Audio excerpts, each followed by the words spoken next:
Hello everyone, in today's video I want to show you the differences between playing EAFC24 on PC or on consoles. Perhaps you are looking to switch things up this year, or you are on the fence should you play on PC or console. I will be showing you the differences in performance and also in gameplay, what can you expect on both platforms, and also what are the differences when it comes to market, the pricing of the players and stuff like that, because my channel is mostly about trading in EAFC, so I will be showing you all of this today. So the first difference you will notice right away is how smooth the game is on PC. You can see from the FPSs that the count is much higher than on consoles that are locked to 30 FPS in most cases, but you can see that on PC it's actually much smoother, especially if you have a better rig. And that also translates to the menus, which are much smoother as well. You can just tell by just looking at it how fast it is to move around here. So if you're someone like me that spends a lot of time in the menus doing SBCs and stuff like that and trading on the market, you will see that it's just much smoother to do it because, well, no limit in FPS is just a great thing to have. Sadly, for some reason consoles are still locked to 30 FPS, especially in menus, so this is really sluggish to do, and when I made the switch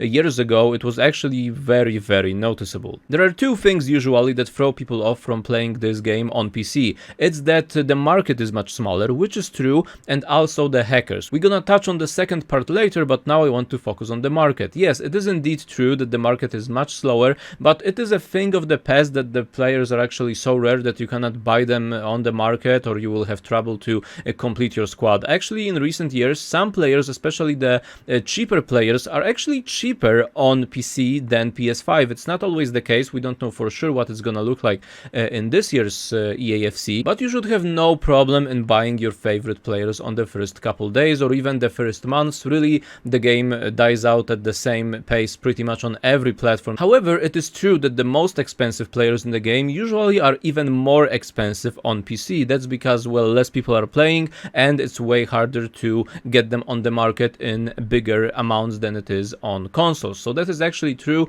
So some players might end up being more expensive, but all in all you will not feel that much of a difference unless you really want to have the best possible squad day one and spend a lot of EA points to get this squad. So I think for most cases you really won't notice it as much as you think you will.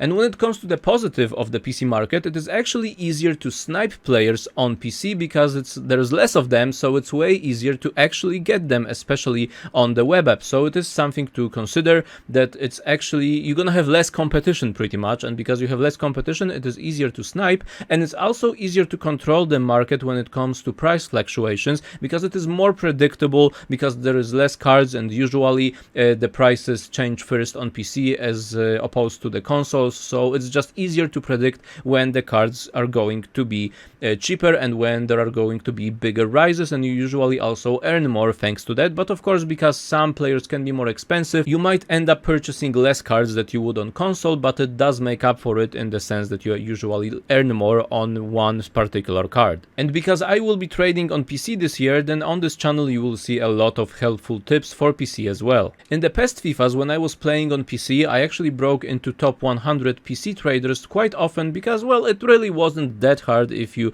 put a bit of time on it and you know the price fluctuations on the market. So hopefully now returning to PC we will repeat that as well. So hopefully I will give you some good tips in the coming months on EAFC24, and I hope you stay and subscribe to the channel so I can bring you even more tips in the future. As mentioned before, the FPS is also smoother, which is great because, well, no limit to FPS just makes the gameplay better, which is something a lot of people complain on consoles, that the gameplay is often very sluggish. Of course, when the servers are bad, it can be very sluggish on PC as well, but to a lesser extent than on consoles, which is just great in my opinion. So it is something to consider. You should have a bit, at least a little bit, more pleasurable experience while playing on PC, but still, when Weekend League comes, we know that we all are gonna complain on how the servers are very crappy and probably gonna be very slow, but hopefully on PC it's gonna be a little bit better. Another great thing about PC is that it's actually cheaper to play the game here, because you can purchase EA Play Pro, which only costs, well, in my country it is about 15 bucks per month, and you're gonna have access to all the pre-order bonuses that you would normally get when you play on PS5 or on Xbox. And also you don't have to pay additional fees for PS Plus or other things that require you to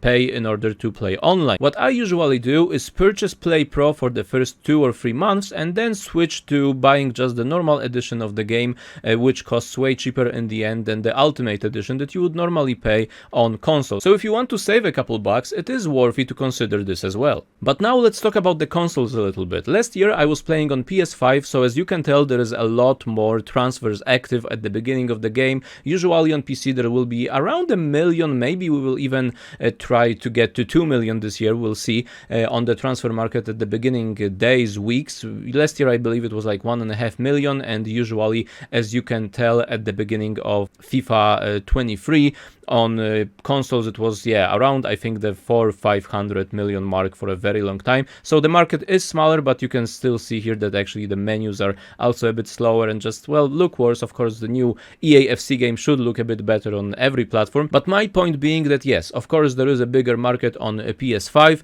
and also some players will, thanks to that, be less expensive because a lot of them will be on the market at the same time. People will undercut each other, and the lowest rated cards usually are cheaper. The SBC cards can be cheaper, like the fodder that you're gonna use can be cheaper as well, but other things can actually be more expensive. But it is very worthy to take note of that actually the consoles, when it comes to the lower rated cards and the fodder SBC solution cards, can be cheaper and also easier to get. But also it's a very good opportunity to actually trade with them on PC, so it's another great method that I always use on PC. SBC solution players, it's actually great to do on PC, and in the next coming days when the game actually releases I will show you those methods as well. And of course, showing the example of Bora's Legend here, there are sometimes cheaters on PC. There it is possible to actually meet them, but to be honest, in my experience, maybe I met 2 or 3 hackers for an entirety of the year that I was playing FIFA on PC since FIFA 18.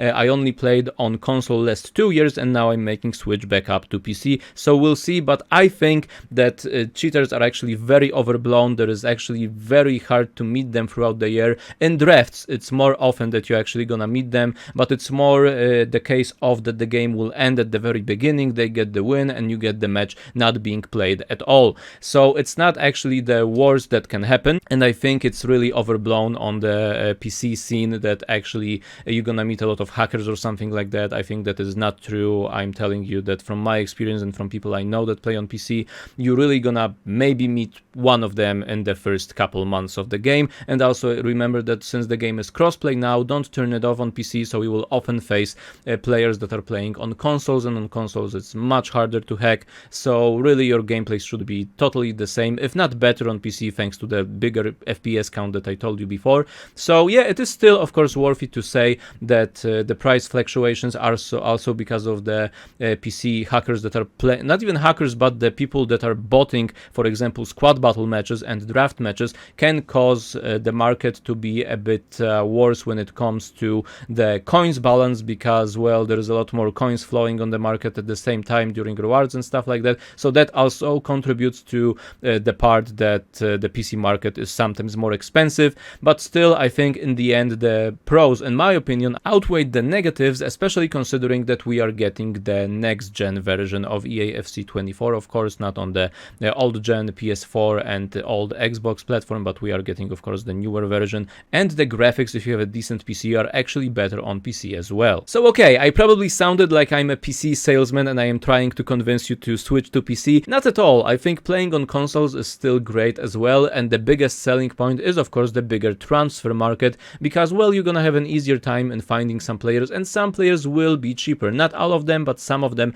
might be cheaper, especially if you're trying to purchase the absolute best cards. They will be cheaper on PS5 and Xbox comparing to PC, most likely. So it is usually the biggest thing that people use, and also the hackers slash cheaters that also are less prevalent on consoles. But in the end, I can almost assure you that you won't meet many of them, especially if you are not playing at the absolute top level where people will be sweating for the absolute best ranks. So I really think that you're not gonna find that many of them in the game, and you should be fine on PC. But both platforms are of course have their benefits and their negatives, but I hope I helped you a little bit on deciding where to play. I will be doing more content based on EAFC24 soon. I will be doing more trading guides both on PC and the console market, so I hope to see you in the future videos. You can also check my previous video on the web app, what to do in the first couple hours of the game, and also the first days, how to get your coins balance up at the very beginning. Multiple times I broke into top 100 traders on the game. I'm playing since FIFA 18, so hopefully I will bring you some useful trading tips in the coming weeks on this channel. Thank you very much for watching this video. Consider subscribing and liking it if, well, you liked it and found it helpful. It helps with the algorithm a lot. I just restarted the channel recently, fully in English now, because before I was streaming and recording mostly in Polish. So I hope I'm coherent and the tips were good, and you will consider now playing on a console or PC more easy. I mean, it's gonna be easier for you to pick between those two platforms. Thank you very much for watching. More content coming soon, and again, I hope to see you during EAFC24 on this channel and on my Twitch channel, Twitch TV Kenra, where we will be trading, and you can also join my trading Discord channel absolutely for free. The link is in the description below, and we can talk about the game and football and everything else related to it. So once again, thank you so much, and I'll see you again very soon.